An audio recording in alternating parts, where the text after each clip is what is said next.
सभी को प्रभु यीशु मसीह के मधुर और मीठे नाम में जय मसीह की। एक बार फिर स्वागत है आप सभी का हमारे channel Holi cross prayer group में, जहां हम आपको मसीहत से जुड़ी बहुत सी बातों के बारे में जानकारियां देते हैं। जैसे आज का हमारा टॉपिक है बाइबल की आयतें, बाइबल का अध्ययन और उसका मनन करना, उसके बारे में सीखना, समझना और जानना कि परमेश्वर का वचन हमारे लिए क्या कहता है और हमें अपने जीवन में उसे कैसे लागू करना है। पिछले एपिसोड में हमने पढ़ा, परमेश्वर के कुछ आयतों से पढ़ा, जिसमें कि लिखा हुआ था कि परमेश्वर के डरवैये क्या होते हैं और हमें परमेश्वर की जो डरवैये होते हैं वो कैसे होते हैं, डर रखने वाला व्यक्ति कौन होता है। हमने इसके बारे में पढ़ा था। और भी बातें थी जिनके बारे में हमने उसमें अध्याय में पढ़ा। अगर आप उस बातों के बारे में अच्छे से जानना चाहते हैं तो आप हमारी पिछली वीडियो को ज़रूर देखें। तो आगे बढ़ते हैं।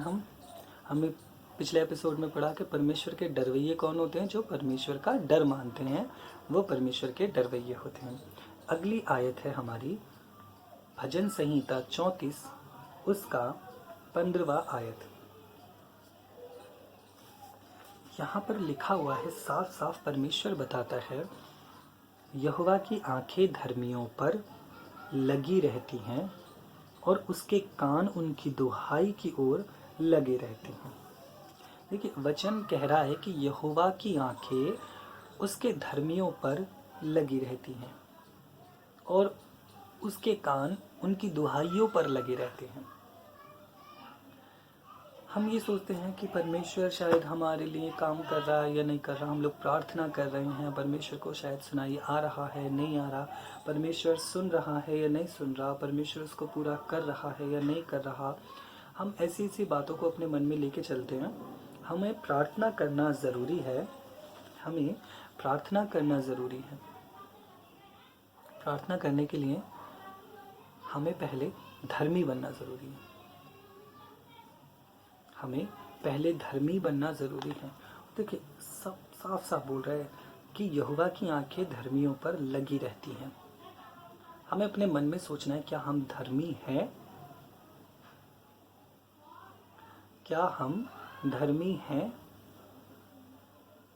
उसके कान धर्मियों की दुहाई पर लगे रहते हैं। क्या हम धर्मी हैं जो परमेश्वर के कान हमारी दुहाइयों पर लगे रहेंगे? सबसे पहले इस बात के बारे में जानना ज़रूरी है कि हम धर्मी हैं या नहीं। बहुत बड़ी बात। तो अगर हम ये कहें कि भाई हम धर्म के काम करते हैं, मतलब जैसे हम दान देते हैं, भूखों को खिलाते हैं, नंगों को कपड़े पहनाते हैं, अनाथों की मदद करते हैं, बेसहाराओं को सहारा देते हैं और लोगों को अलग अलग तरीके के काम करते हैं जो कि धर्म के काम गिनाए जाते हैं, तो यशायाह भविष्यवक्ता हमारे लिए एक वचन बोलते हैं। वो कहते हैं कि हमारे किए हुए धर्म के काम परमेश्वर के लिए गले मैले कुचड़े छींचड़ों के समान है। जब हमारे ये धर्म के काम परमेश्वर के लिए गले मैले कुचले छींचड़ों के समान है, तो फिर हम कैसे माने या कैसे ये साबित हो कि हम धर्मी हैं? हम कैसे जाने कि हम धर्मी हैं? इस बात को कि परमेश्वर कैसे कहता है या हम कैसे साबित कर सकते हैं कि भाई हम धर्मी हैं? और देखो, हमें बाइबल से ही सीखना है, बाइबल से ही साबित करना है, बाहर की चीज़ों से नहीं कि हमने दान दिया, हमने पुण्य किया, हमने फलाना किया, हमने ढिमकाना किया तो इसलिए हम लोग धर्मी हैं।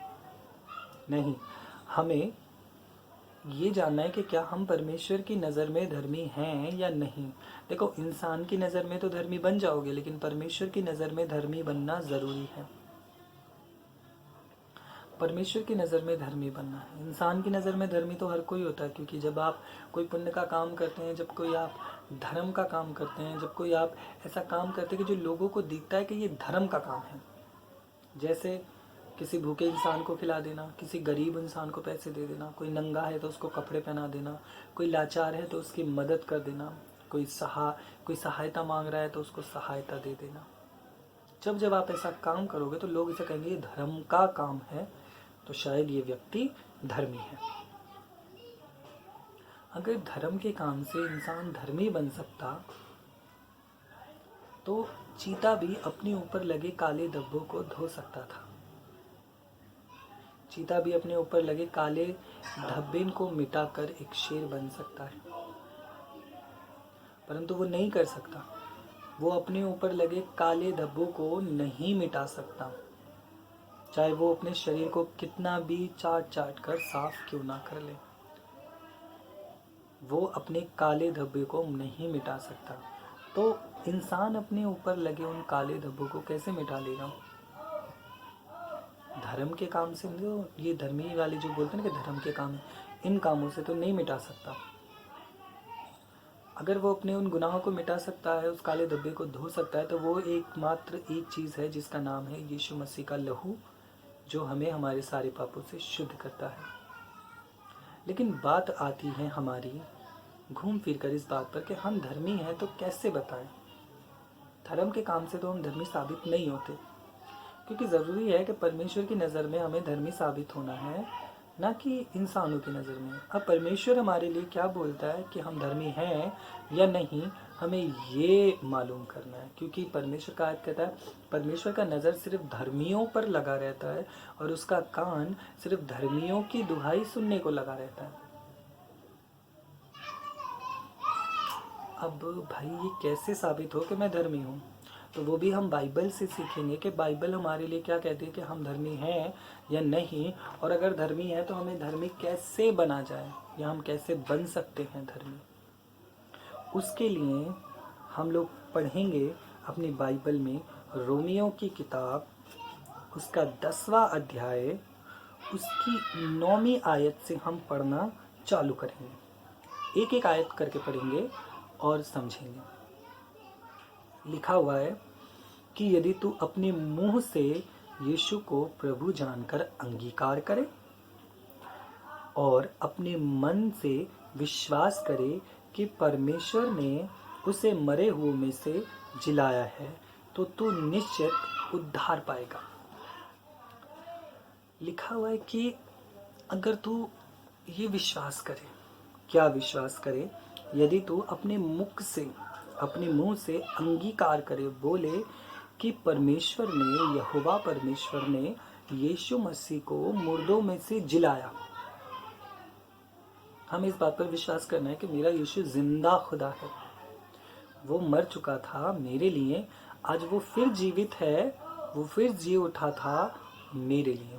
जब मैं ये विश्वास करता हूँ, ठीक है, और मुख से अंगीकार करता हूँ, मुख से अंगीकार करना है और अपने मन से विश्वास करना है। मुख से अंगीकार करना है कि मेरा प्रभु जिंदा है, यीशु मसीह जिंदा है, वो मेरा प्रभु है, वो जिंदा प्रभु है। जब मैं इस बात का अंगीकार करता हूँ, ठीक है, मुख से बोलता हूँ।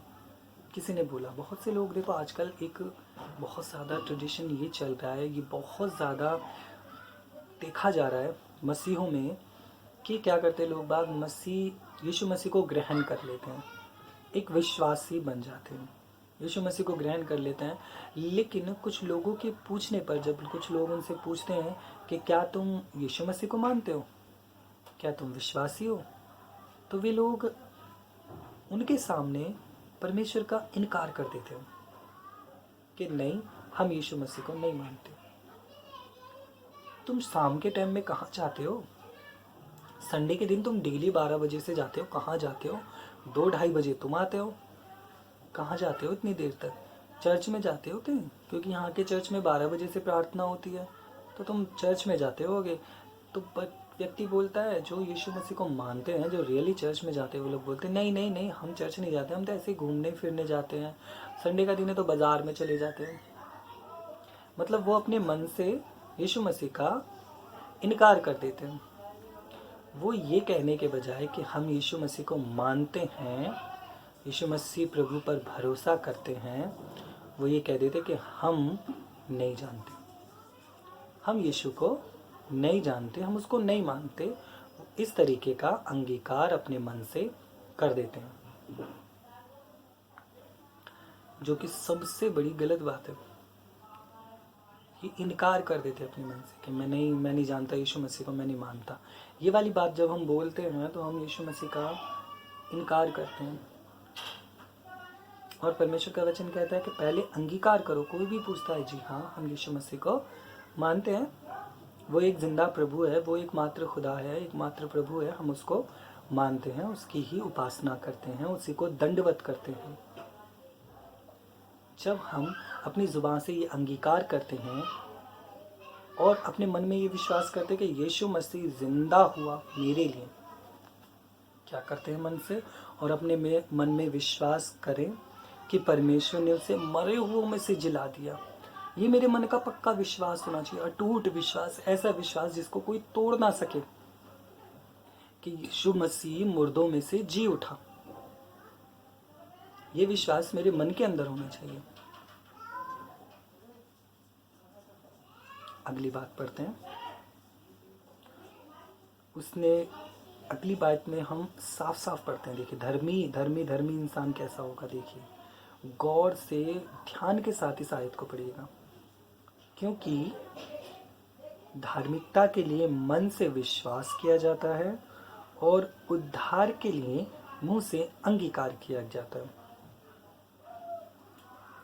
देखिए, धार्मिकता के लिए मुख से अंगीकार किया जाता है। धार्मिकता, अब ये धार्मिकता चीज क्या है? ये धार्मिकता चीज क्या है? धार्मिकता चीज जो है, जैसे एक चोर है, वो क्या करेगा? उसका काम क्या है? चोरी। एक डॉक्टर है, उसका काम क्या है? डॉक्टरी। एक व्यापारी है, उसका काम क्या है? व्यापार। एक बिजनेसमैन है तो उसका काम क्या है? बिजनेस। देखिए, व्यापारी का काम होता है व्यापार, एक बिजनेसमैन का काम होता है बिजनेस। ठीक है। एक किसी भी आप महकमे, जैसे एक टीचर का काम होता है टीचिंग, एक शिक्षक का काम होता है शिक्षा देना। ठीक है। ऐसी एक धर्मी का काम होता है धार्मिकता, मतलब जो धार्मिकता के काम होते हैं वो। अब ये धार्मिकता मेरे लिए ठहराई जाएगी। सोचिए, धार्मिकता अगर ठहराई जा रही है तो मैं परमेश्वर की नज़र में फिर धर्मी हूँ। अगर मेरे लिए ये काम धार्मिकता का ठहराया जा रहा है, क्योंकि चोर की काम जो चोरी होता है, अब चोर का काम धार्मिकता तो ठहराया नहीं जाएगा। एक बिजनेसमैन का काम धार्मिकता तो ठहराया नहीं जाएगा। एक पापी का काम धार्मिकता तो नहीं ठहराया जाएगा, परंतु एक धर्मी का काम धार्मिकता ठहराया जाता है। परमेश्वर का ये वचन कहता है कि जब मैं अपने मुख से अंगीकार करूंगा कि यीशु मसीह मेरा प्रभु है, मैं मन से विश्वास करूंगा कि यीशु मसीह मेरे लिए मुर्दों में से जी उठा, तो ये मेरे लिए धार्मिकता का काम ठहराया जाएगा। जब धार्मिकता का काम ठहराया जा रहा है तो फिर मैं क्या हुआ? धर्मी हुआ। और धर्मी बनने के लिए मुझे क्या करना ज़रूरी है? सबसे पहले अपने मुख से अंगीकार करना है कि यीशु मसीह मेरा प्रभु है, मेरा खुदा है, मेरा पालनहारा है, मेरा कर्ता है, मुझे सुबह को जगाता है और शाम को सुलाता है। वो डेली मेरी रक्षा करता है, मेरी ज़रूरतों को पूरा करता है। जब मैं ये विश्वास करूँगा तो मेरे लिए ये धार्मिकता में गिना जाएगा।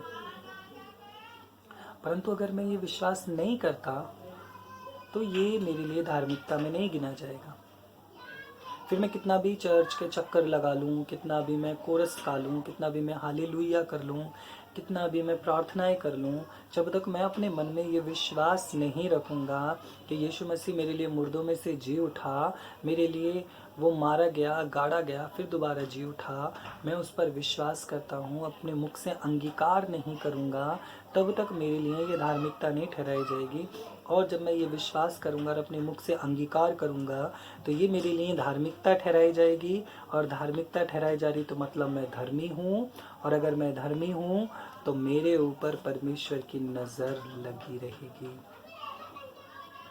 मेरे ऊपर परमेश्वर की नज़र लगी रहेगी, उसके कान मेरी दुहाइयों की ओर लगे रहेंगे। कि मैं क्या बोल रहा हूँ, मैं क्या कर रहा हूँ, परमेश्वर हर समय मुझे देखेगा, क्योंकि मैं परमेश्वर की नज़र में धर्मी हूँ और ये मेरे लिए धार्मिकता का काम है। तो परमेश्वर के लिए ये काम हमें करने ज़रूरी है। उसके बाद अगली आयत हम पढ़ेंगे। अगली आयत की ओर बढ़ते हैं हम लोग। तो अगली आयत है हमारी भजन संहिता 34 का 17।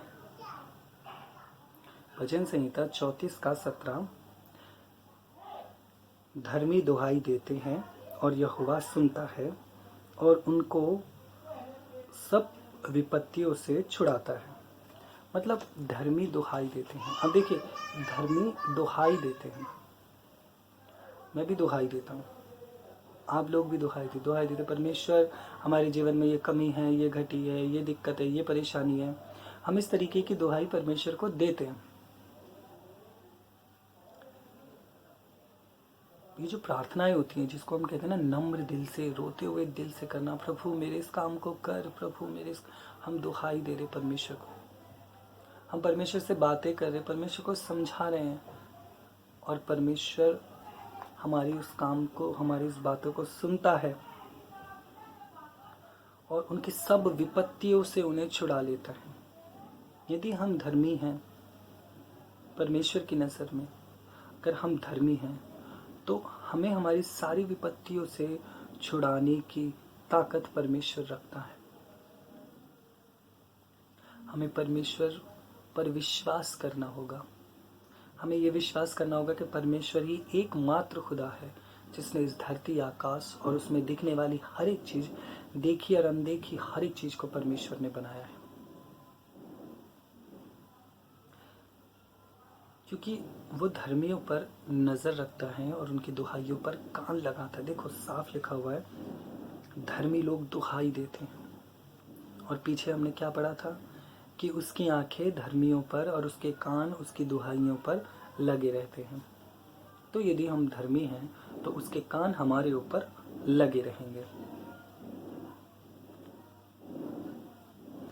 19वीं आयत, इसी भजन संहिता 34 की 19वीं आयत, जहाँ पर लिखा हुआ है, परमेश्वर का वचन कहता है कि धर्मियों पर बहुत सी विपत्तियां पड़ती तो हैं, परंतु यहोवा उनको सब से मुक्त करता है। धर्मियों पर विपत्तियां पड़ती तो हैं, परंतु उनका यहोवा उनकी सारी विपत्तियों को दूर कर देता है, उन सब परेशानियों से मुक्त कर देता है। देखिए, अब हम ये सोचते हैं कि हम धर्मी हैं तो हम पे कोई परेशानी या मुसीबत या कुछ भी दिक्कत नहीं आएगी। आएगी, लेकिन लिखा है कि परमेश्वर उन्हें उनकी सारी मुसीबतों से, उनकी सारी विपत्तियों से उनको मुक्त कर देगा। परंतु अगर हम धर्मी नहीं हैं तो हमारी विपत्तियां ही हमें ले डूबेंगी।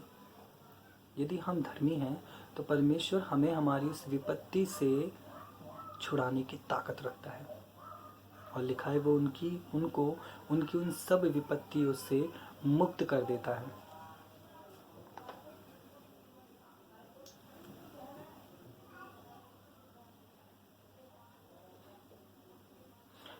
उसकी लास्ट और आखिरी आयत पढ़ेंगे हम, भजन संहिता 34 की 22वीं आयत पढ़ेंगे, जिसमें लिखा हुआ है, यहोवा अपने दासों का प्राण मोल लेकर बचा लेता है और जितने उसके शरणागत हैं उनमें से कोई भी दोषी न ठहरेगा। मतलब यहोवा अपने लोगों को, उस पर विश्वास करने वालों को मोल लेकर छुड़ा लेता है। यहोवा अपने विश्वास करने वाले, जो उस पर विश्वास करते हैं, उन सभी को मोल लेकर छुड़ा लेता है, और जितने उसके शरणागत हैं वो सब दंड से, मतलब दोष से मुक्त हो जाते हैं। परमेश्वर का वचन कहता है कि हमें परमेश्वर ने मोल लिया है। जब परमेश्वर ने हमें मोल ले रखा है, यीशु मसीह के लहू से हमें खरीदा है, तो क्यों हम आज शैतान के कामों को फिर कर रहे हैं? जो काम शैतान को करना चाहिए हम लोग वो काम दोहरा रहे हैं। हमें वो काम नहीं करते जो परमेश्वर ने किया, जो यीशु ने इस जगत में किया। हम वो काम करते कि जो शैतान इस जगत में आके अब भी कर रहा है। तो हमें ज़रूरत है अपने आप को सुधारने की, इन वचनों को जो आज हमने पढ़े हैं इनको मनन करने की, इनको अपने जीवन में लागू करने की कि हम परमेश्वर के शरणागत हैं। तो परमेश्वर हर स्थिति में हमारी मदद और सहायता करेगा। तो परमेश्वर पर विश्वास करते रहें, परमेश्वर में बने रहें। हमारे चैनल को लाइक और सब्सक्राइब करते रहें और चैनल को देखते रहें, सारी वीडियो को पूरा देखें ताकि परमेश्वर की ओर से हम आपको कुछ सिखा सकें और आप भी सीख सकें और इन सब बातों को अपने जीवन में लागू करके आने वाले उस कयामत के दिन में परमेश्वर के सामने खड़े होने से कपकपाए ना, परंतु परमेश्वर के सामने खड़े रह सकें और निडरता से स्वर्ग की ओर जा सकें। तो आज के लिए इतना ही। आप सभी को प्रभु यीशु मसीह के मधुर और मीठे नाम में जय मसीह की।